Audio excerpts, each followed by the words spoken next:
எழுதி வைத்ததை வாசித்துவிட்டு நீங்கள் போய்விட்டீர்கள். நீங்களா தாய்? நீங்கள் பாதகி என்று நான் குற்றம் சாட்டுகிறேன்.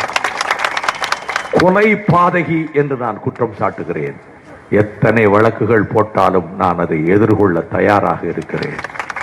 ஈவு இரக்கமற்றவரே, இன்றைக்கு தமிழகம் இந்த நிலைமையில் இருக்கிற போது இந்த பணம் மக்களிடம் போய் சேரும். இந்த பணம் வீட்டுக்கு 10,000 20,000 வந்த பிறகு வாங்கிய பணத்துக்கு ஓட்டு போட வேண்டுமே என்று நம்முடைய மக்கள் நன்றி உள்ள மக்கள் என்பதால் பணம் கையோடு வாங்கிவிட்டோமே, வீட்டுக்கு வந்து விட்டதை எப்படி போடாமல் இருப்பது என்று கோடிக்கணக்கான தாய்மார்களும் பெரியவர்களும் நினைக்கிறார்கள். என் தாய்மார்களே, இங்கிருப்பவர்கள் மட்டுமல்ல, நேரடி ஒளிபரப்பு நடக்கிறது. தமிழகத்தின் நாலா திசைகளிலும் எல்லா மாவட்டங்களிலும் இருக்கக்கூடிய தாய்மார்களே, என் பேச்சை நேரடி ஒளிபரப்பிலே கேட்க நேருமானால் உங்களை கையெடுத்து கும்பிட்டு கேட்கிறேன். நீங்கள் இந்த பணம் நம் கைக்கு வந்த பணம் என்று கருதுவீர்களானால் உங்கள் பிள்ளைகளின் எதிர்காலம் அடியோடு பாழாகிவிடும். இந்த பணம் பாவத்தில் வந்த பணம், கொள்ளையடித்து வந்த பணம், ஊரை எடுத்து உலையிலே போட்ட பணம். அந்த பணம் புண்ணியத்தில் வந்த பணம் அல்ல. மீறி வீட்டுக்குள் பாக்கெட் வந்து விழுந்து விட்டது, நான் அடுப்பில் வைத்தா இந்த பணத்தை எரிக்க முடியும் என்று கருதுவீர்களானால் உங்களை விலைக்கு வாங்க வந்தார்கள் அல்லவா, அவர்களை தண்டியுங்கள். நம்ம 5 வருஷத்துக்கு விலைக்கு வாங்கலான்னு தானே வந்திருக்காங்க, விலை பேசலான்னு தானே வந்திருக்கிறாங்க. நீங்கள் கஷ்டப்பட்ட காலத்தில் வந்தார்களா? உங்கள் பிள்ளைகள் ஆஸ்பத்திரிக்கு போக காசு இல்லாத போது உங்களை வந்து தந்தார்களா? நீங்கள் துன்பத்தை போக்க வீட்டுக்கு விடுவது 5,000 10,000 தந்தார்களா? இப்படி உங்களை இதை தடுக்க என்னால் முடியும் என்று நான் கருதவில்லை. எங்கள் கட்சி தலைவர்களால் முடியும் என்று நான் கருதவில்லை. நான் நம்புவதெல்லாம் எந்த கட்சியிலும் இல்லாத இந்த செல்போன் சிங்கங்கள் என்று அழைக்கக்கூடிய இளம் தமிழர்கள், இளம் தலைமுறையினர், படித்தவர்கள், மாணவர்கள், மாணவிகள், எந்த அரசியல் கட்சியிலும் இல்லாதவர்கள், அவர்களால் முடியும். பேய்மலை பெருவெள்ளம் வந்து செம்பரம்பாக்கம் ஏரியிலிருந்து முறையில்லாமல் தண்ணீர் திறந்து விடப்பட்டு உடல்கள் உயிரற்று மிதந்த போது, வீடுகள் அடித்து செல்லப்பட்ட போது, அத்தனை சொத்துக்களை இழந்துவிட்டு பரிதவித்த போது, பசி பசி பட்டினி என்று 3 நாள் 4 நாள் அவர்கள் தவித்த போது, முன்பின் அறியாத இளம் பிள்ளைகள், கட்சிகளை சேராதவர்கள் ஓடோடி வந்து உதவினார்களே, அந்த பொற்கரங்களை கேட்கிறேன். வீட்டுக்கு செல்லுங்கள், உங்கள் பெற்றோரிடம் சொல்லுங்கள். நாடு மீட்க முடியாத நரகத்துக்கு போகாமல் தடுக்க வேண்டும். இந்த 2 கட்சிகளுக்கும் நீங்கள் ஓட்டு போடக்கூடாது என்று உங்கள் தாயிடம், தந்தையிடம், அண்ணனிடம், அக்காளிடம், மாமன் மாமியிடம், அத்தையிடம், உறவினர்களிடம், சுற்றத்தாரிடம், பந்துக்களிடம், நண்பர்களிடம் சொல்லுங்கள். தமிழகம் பூராவில் இருக்கக்கூடிய இளைய தலைமுறையினரே, உங்களை விட நான் வயதில் மூத்தவன். வாழ்க்கையின் பெரும்பகுதி என் வாழ்க்கையில் ஓடி மறைந்து விட்டது. எதிர்காலத்தை பற்றி நான் கவலைப்படுகிறேன். என் தாய் தமிழகத்தின் எதிர்காலத்தை பற்றி நான் வேதனைப்படுகிறேன். வருங்கால பிள்ளைகளினுடைய நலனை பற்றி நான் அக்கறையோடு கவலைப்படுகிறேன். இதிலே மீட்காவிட்டால், மீள முடியாத நரகத்துக்கு சென்று விட்டால் அதன் விளைவு ஜனநாயகத்துக்கே அழிவு ஏற்பட்டுவிடும். அவ்வளவுதான் சொல்வேன். திருத்த முடியாது. இனி ஆயுதம் ஏந்த வேண்டியதுதான் மாவோயிஸ்டுகள் பாணியிலே என்ற நிலைமைக்கு இளைஞர்கள் வருவதை தடுக்க முடியாமல் போய்விடும். நான் அந்த விபரீதங்களை எல்லாம் நான் யோசிக்கிறேன். ஆகவே இந்த தேர்தல் களத்தில் இங்கே திரண்டிருக்கக்கூடிய மக்களிடம் நான் சொல்லுவதெல்லாம், 2 பேரும் ஊழல் குற்றவாளிகள் என்று இதோ யானைமலை அடிவாரத்திலே மக்கள் நல கூட்டணியின் சார்பில் சமுத்திரம் போன்ற ஒரு கூட்டத்தை அந்த மாநாட்டில் கண்டோமே. சீதாராம் யெச்சூரியும் சுதாகர் ரெட்டியும் சிபிஎம் சிபிஐ தலைவர்களாக டெல்லியில் இருந்து வந்து முழங்கினார்களே.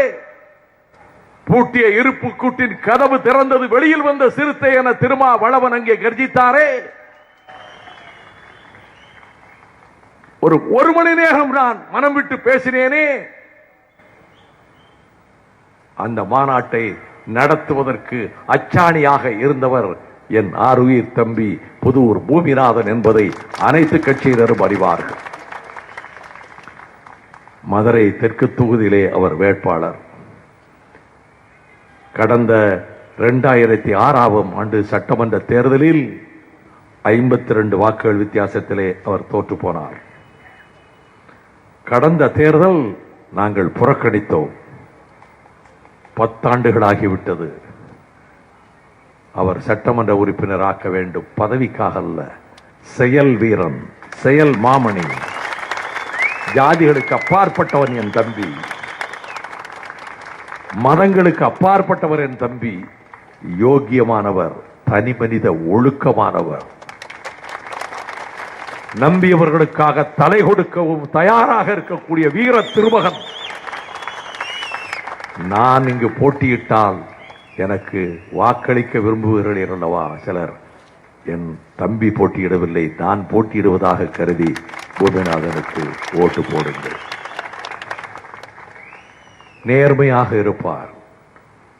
எங்கள் வேட்பாளர்கள் எம்எல்ஏக்களாகி நாங்கள் தவறாக நடந்தால் என்னை முச்சந்தியில் நடுத்தெறியில் வைத்து கேளுங்கள், நீ எல்லாம் ஒரு மனுஷனானு கேளுங்கள், இப்படி வந்து எங்களை ஏமாற்றி போட்டீங்கன்னு கேளுங்கள், நான் மன்னிப்பு கேட்டுக்கொள்கிறேன். அப்படியானால் மன்னிப்பு என்றவுடன் நானும் அண்ணன் கலைஞரிடம் மன்னிப்பு கேட்டேன்.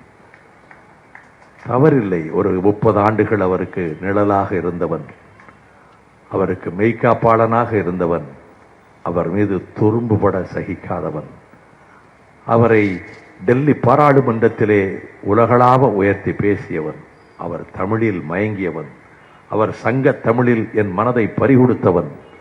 ஆனால் நான் அவரை பற்றி மனதறிந்து சொல்லவில்லை. என் தாய் மீது நான் சத்தியம் செய்வேனா?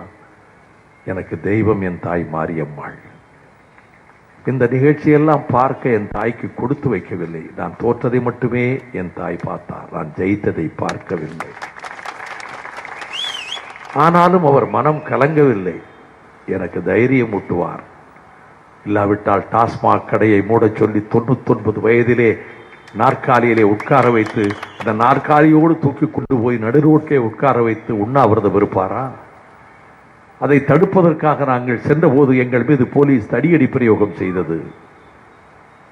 நிஜாம் கை ஒடிந்தது. பாளையங்கோட்டை வேட்பாளர், என் தம்பிகள் பூமிநாதன், நம்முடைய பாஸ்கர சேதுபதி எல்லாம் தாக்கப்பட்டார்கள். இந்த சூழ்நிலையில் என் தம்பி ரவிச்சந்திரன் மீது 2 கண்ணீர் புகை குண்டுகள் விழுந்த காயத்தழும்பு இன்னமும் இருக்கிறது. நான் வேன் மீது ஏறி நின்றேன், தன்னந்தனியாக நின்றேன். நான் வேனுக்குள் ஒளிந்து கொள்ளவில்லை. குண்டுகள் வரும் என்று தெரிந்து நின்றேன். என் மீது கண்ணீர் புகை குண்டுகள் வீசப்பட்டன. இந்து பத்திரிகை அது அழகாக புடம் வெளியிட்டது. கண்ணீர் புகை வெளியேறுகிறது, அதுக்கு நேராக நான் நிற்கிறேன். இந்து பத்திரிகை தான் சாட்சி. அதன் பிறகு 3 முறை வானத்தை பார்த்து சுட்டார்கள். நான் ஒரு கிரிமினல் லாயராக அண்ணன் ரத்னவேல் பாண்டியனிடம், செல்ல பாண்டியனிடம் ஜூனியராக இருந்தவன். எனக்கு தெரியும், லத்தி சார்ஜ் ஃபெயிலியர் ஆச்சு, டியர் கேஸ் ஃபெயிலியர் ஆச்சு. 3 தடவை ஆகாயத்தை பார்த்து சுட்டோம். கூட்டம் கலையவில்லை. ஆகவே துப்பாக்கிச்சூடு நடத்தினோம். அதனால் 2 பேர் செத்து விழுந்தார்கள் என்று கோர்ட்டுக்கே வந்து சொல்லுவார்கள். சுட தயாராகி விட்டார்கள். நான் சட்டையின் புத்தானை கழற்றி சுடுன்னு சொன்னேன். இப்பொழுது ஐஜியாக இருக்கிற முருகன் தலையிட்டு துப்பாக்கி சூட்டை தடுத்தார். நான் கேட்கிறேன், கலவரம் முடிந்து விட்டது, டாஸ்மாக் கடை உடைத்து நொறுக்கப்பட்டு விட்டது, லத்தி சார்ஜ் பண்ணியதை மீறி நம் தம்பிமார்கள் கடையை உடைத்து எல்லா பெட்ரோல் விஸ்கி பிராந்தி பாட்டெல்லாம் உடைச்சு நொறுக்கி ஆறாக மது ஓடுகிறது. நாங்கள் அமைதிப்படுத்தி விட்டோம். போலீசார் அங்கே 500 பேர் அமைதியாக இருக்கிறார்கள். நாம் அமைதியாக இருப்போம், போலீஸ்காரர்கள் நம் வீட்டு பிள்ளைகள் என்று சொல்லிக் கொண்டிருக்கிறேன். இந்த நேரத்தில் கண்ணீர் புகை பிரயோகம் செய்ய சொல்லி உத்தரவிட்டது ஐஜியா, டிஜிபியா, சீஃப் மினிஸ்டரா? கண்ணீர் புகை பிரயோகம் செய்துவிட்டு துப்பாக்கிச்சூடு நடத்துவதற்கு உத்தரவிட்டது. துப்பாக்கிச்சூடு நடந்தது. அது வைகோவை பார்த்து சுடவில்லை.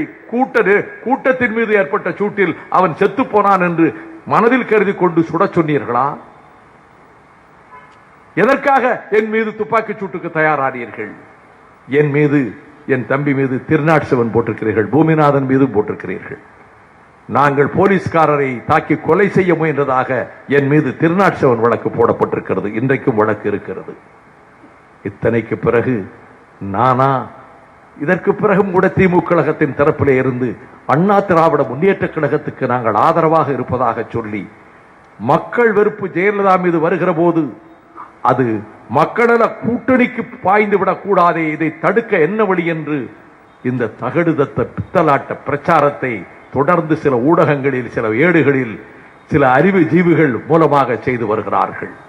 நான் சொன்னேன், பணத்துக்காக கட்சியை காட்டிக் கொடுப்பவன், பணத்துக்காக கட்சி தலைமைக்கு துரோகம் செய்கிறவன், வளர்த்த கட்சிக்கு பணம் வாங்கிக் கொண்டு எதிர்கட்சிக்கு போகிறவன் செய்கிற தொழில்